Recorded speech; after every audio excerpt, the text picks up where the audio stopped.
The first part of this week's lesson focuses on something you might be familiar with, which is measures of center. That includes the mean, the median, and the mode.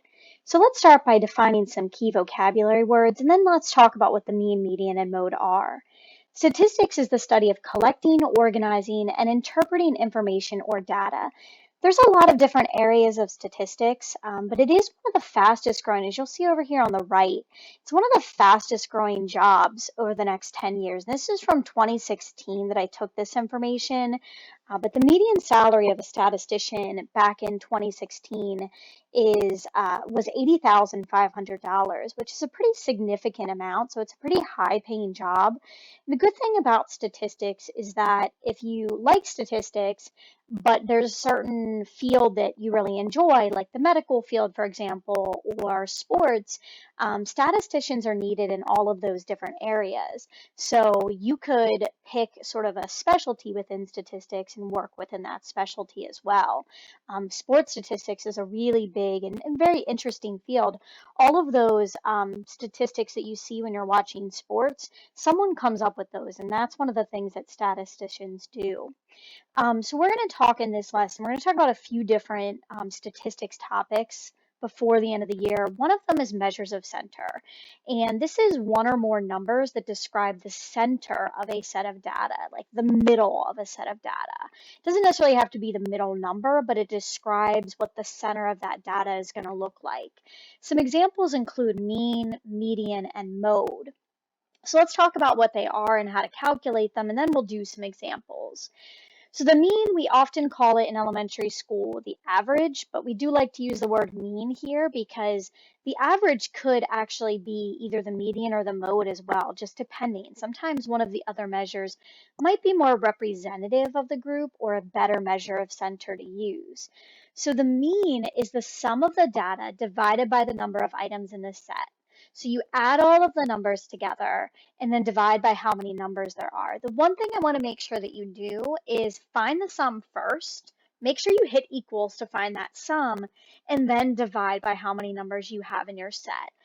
For example, if you would, let's say, have 10 numbers in your set and you add them all up, maybe your last number is 15, and then you divide by 10 without hitting equals, your calculator will take 15 divided by 10 first and then add all those numbers on.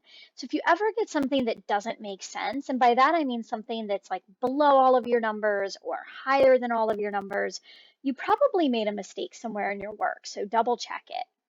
The median is the middle number of the ordered data. I'm going to highlight that word ordered data.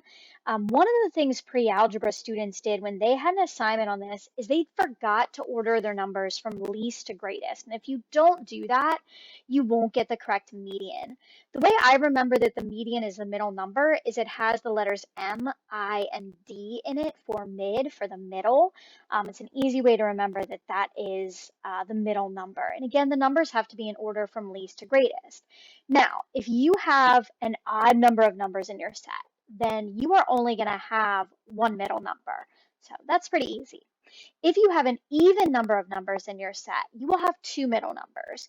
So you're going to have to find the mean of those two numbers, or the number that's right in the middle of those two. So let's say you have an even number of numbers in your set and your two middle numbers are 10. Then your median is 10. Let's say you have an even number of numbers and your two middle numbers are 10 and 12. Your median will be 11, the number right in the middle of 10 and 12. Finally, we have the mode.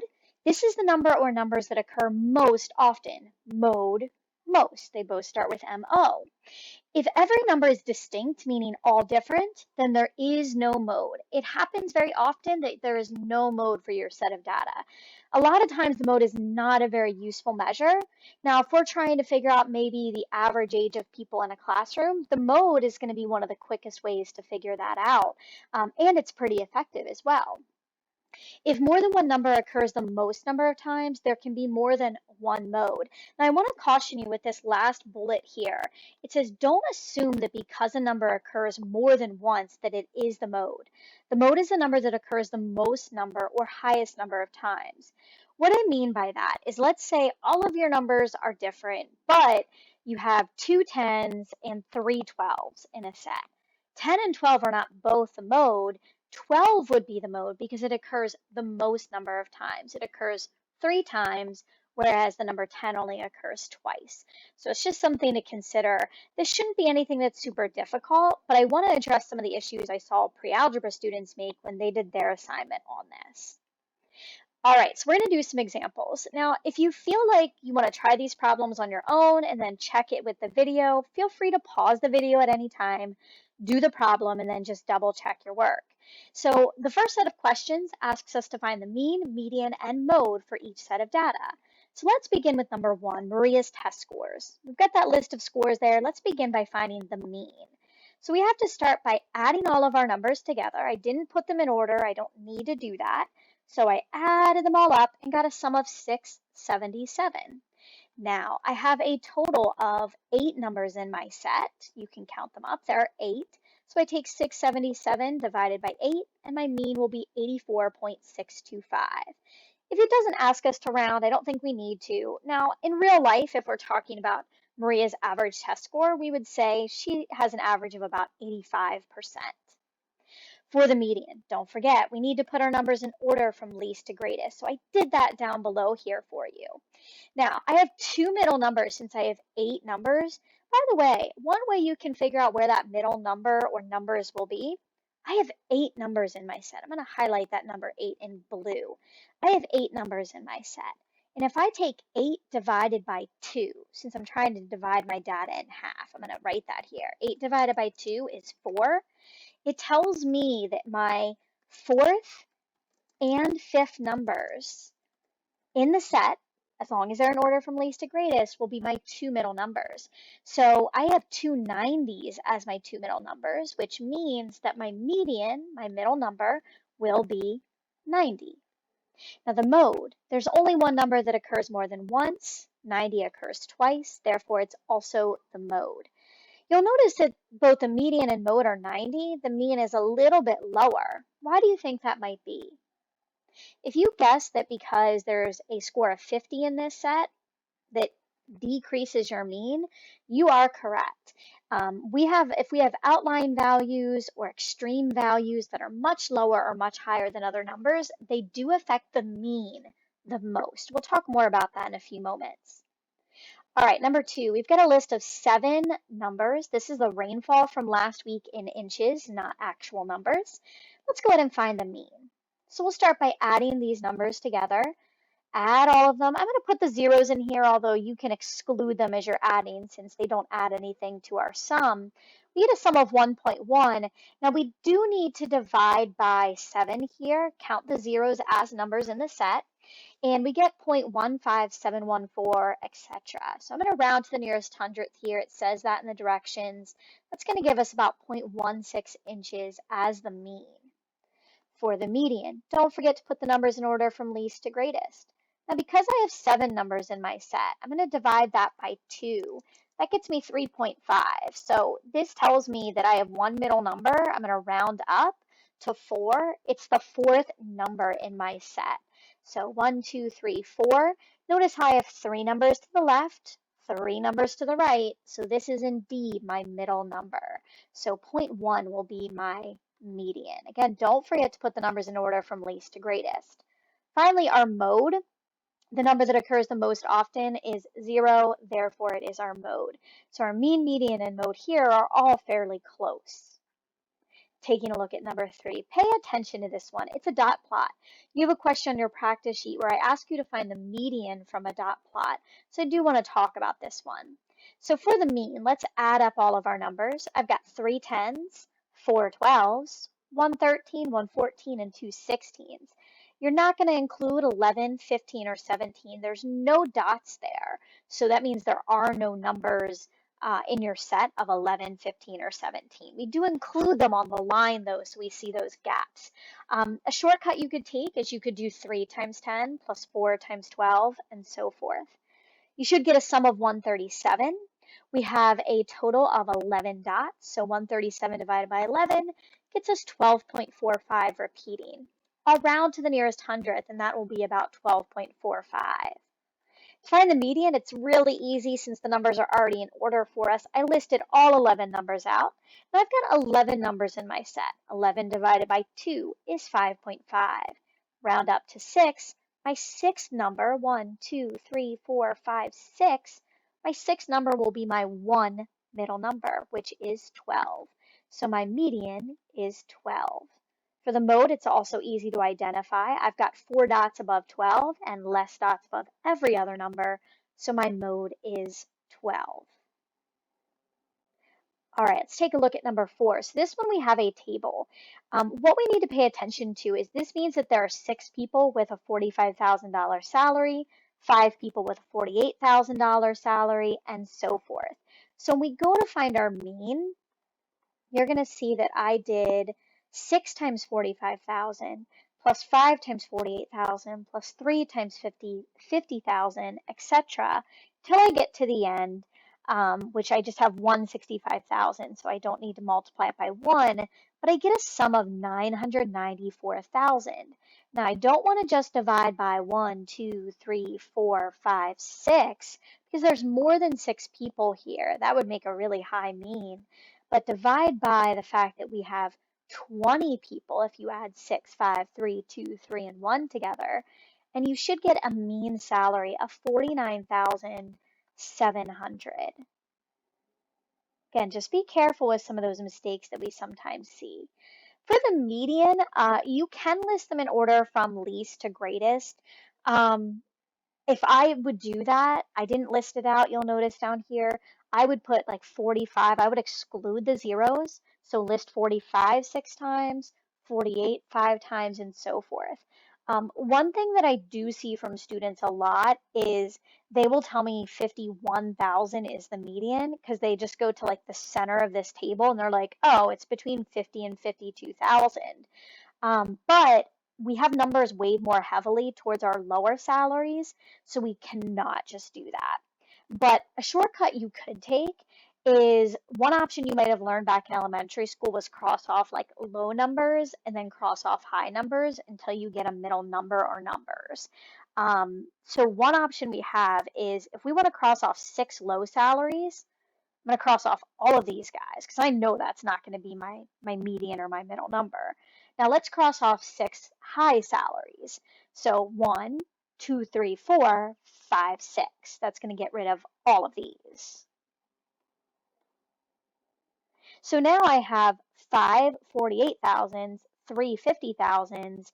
I know since we're weighed more heavily towards the 48,000 that my median is going to be in this range, and my median, in fact, will be 48,000. Another shortcut you can take is since we have 20 numbers, 20 divided by 2 is 10. So the 10th and 11th numbers will be my 2 middle numbers. Well, my first 11 numbers are 45,000 and then 48,000. So that means the 10th and 11th numbers will be 48,000. So that's another way to look at it if you want to take somewhat of a shortcut. The mode is really easy to identify. I erased my lines here so we could see 6 people had a salary of 45,000. That means that 45,000 is my mode. Make sure you don't say that 6 is the mode. 6 just represents the number of people. We're looking for the average salary or mean salary, median salary, mode salary.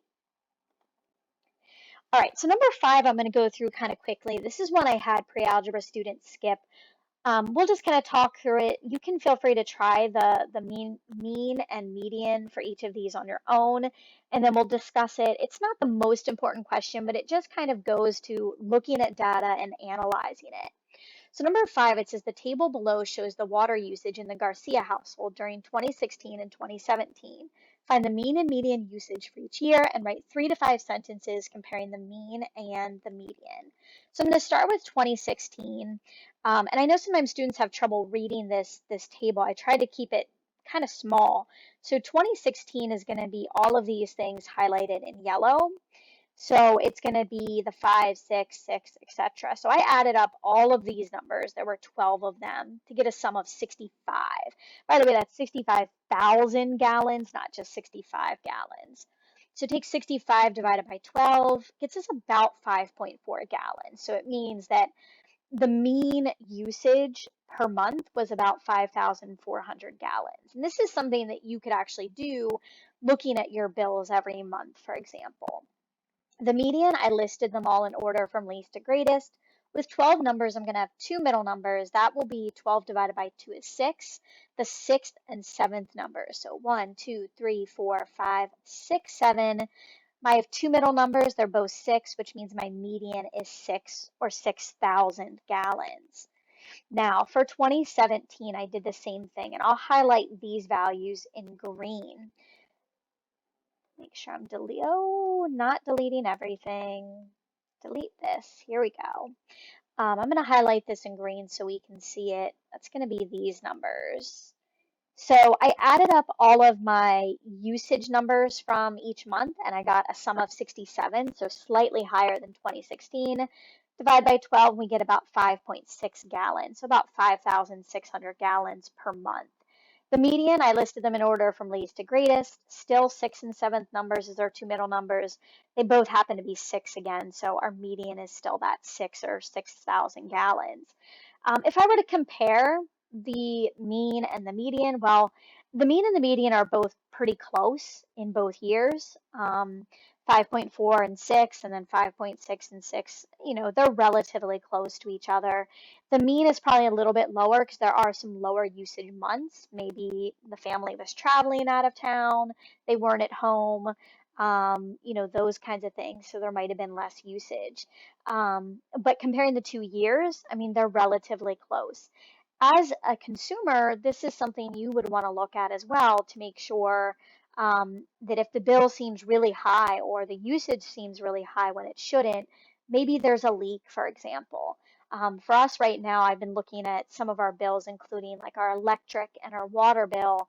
They're both a little bit higher right now because we're at home all the time. So those are just things to look at and compare. Again, I didn't want to spend too much time on that. I want to get to the next topic, which is really determining which measure of center is going to be the most representative of your group.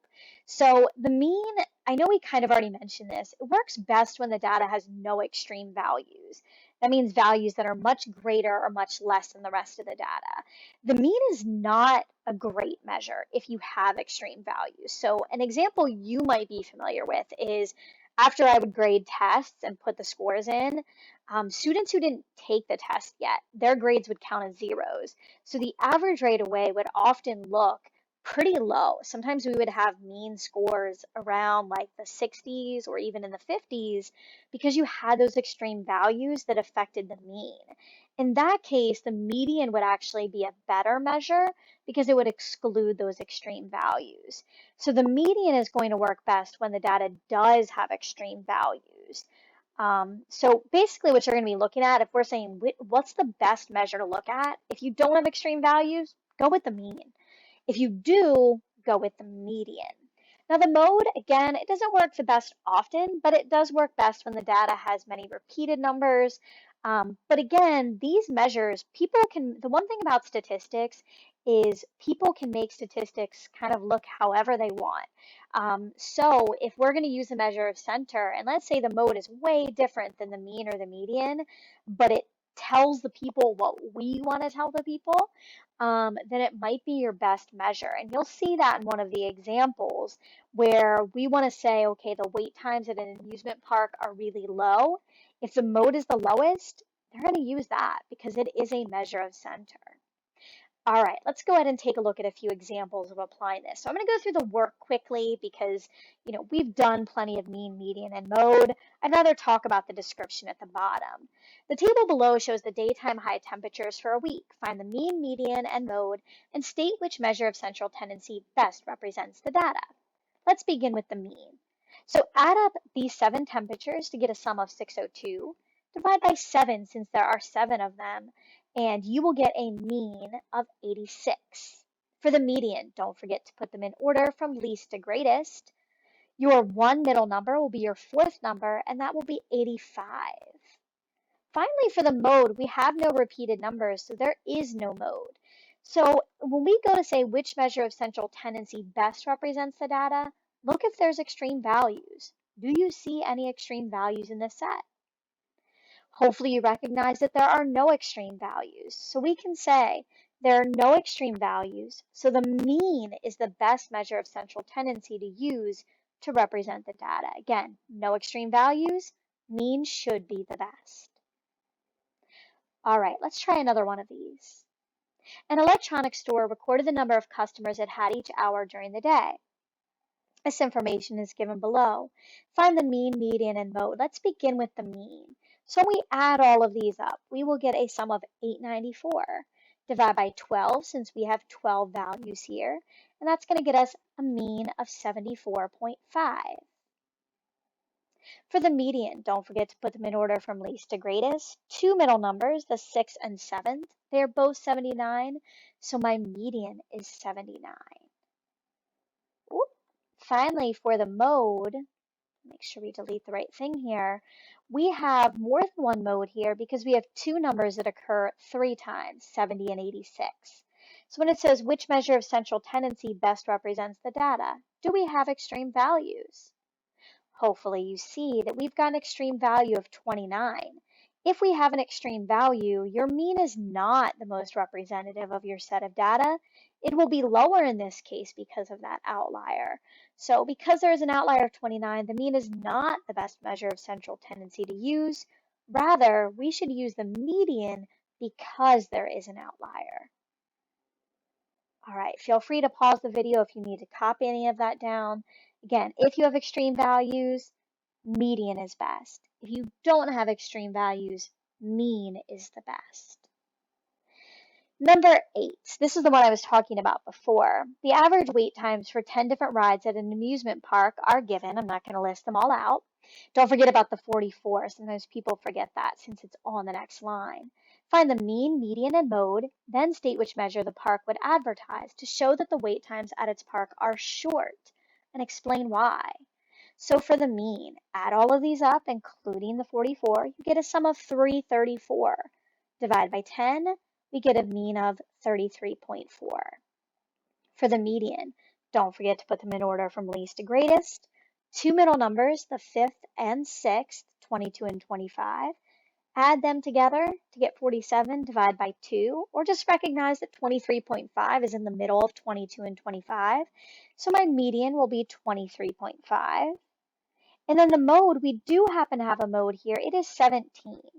So if I'm the amusement park and I want to choose a measure of center to show that the wait times at the park are short, I'm looking for the lowest number.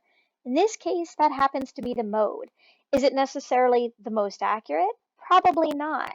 But again, we can make statistics out to what we want them to be and present that to our audience.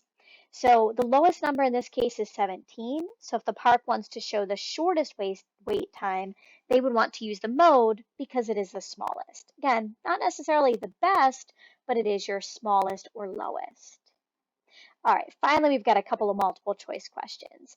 So in number 9, if 18 were added to the data set below, which of the following is true? So here's what I did. I found the median and the mode for the set as given. Now, I didn't find the mean because it takes a little bit of work. So I'm going to see if I can figure this out without finding the mean. So if I look at my set of numbers, the median or middle number will be 16. I have 1, 2, 3, 4, 5, 6, 7, 8 numbers. So my fourth and fifth numbers, the two 16s here, will be my two middle numbers. Let me highlight those, 1, 2, 3. These will be my two middle numbers, which means 16 is my median. My mode is also 16. So let's see what happens when we add 18 to the set. So now I've got 9 numbers. So my fifth number, 1, 2, 3, 4, 5, my fifth number will be my middle number. So it's going to be this guy right here. So my median is still 16. My mode is still 16. So when I look at my answer choices, it says the mode increases. Well, it didn't. The mode decreases. It didn't. The median increases. It did not. So the only choice that's left after we eliminate those is choice C, which says that the mean increases. Now, it doesn't just increase because we added a number in. Remember that we're dividing by a higher number as well, but if you calculate the mean for each of these sets, you will in fact get a mean that is slightly higher once you add that 18 in. So if you can eliminate choices without having to do too much work, feel free to do that. All right, number 10. The hourly salaries of employees in a small store shown in the table below. Which measure of data would the store use to attract people to work there? So if you were a store manager and you wanted to attract people to work at your place of employment or at your store, would you want a low salary or a high salary? You would want a high salary. So we need to think which of these is going to be the highest. Well, we have a couple of extreme values, 17 and 24. Those are pretty high. Those are going to influence the mean and make it higher. So your best answer here, and you could certainly calculate the mean, median, and mode, but our best answer here is going to be the mean, because it's going to be the highest. Again, use what we want to use to represent this situation. In this case, even though we have these extreme values, we would use the mean because it would be the highest value. Now, you do have a practice sheet and assignment on measures of center. The second part is going to be a review of equations, since that's coming back again, hopefully before the end of the year, and you'll see it next year. I will put a second video up as well with this week's information. You don't need to watch the second video, as it's just going to be a review of solving two-step equations. But if you feel like you want that extra practice, you can certainly watch the video and take some notes. If you're struggling with the second assignment, you might want to watch that video. Thanks for listening.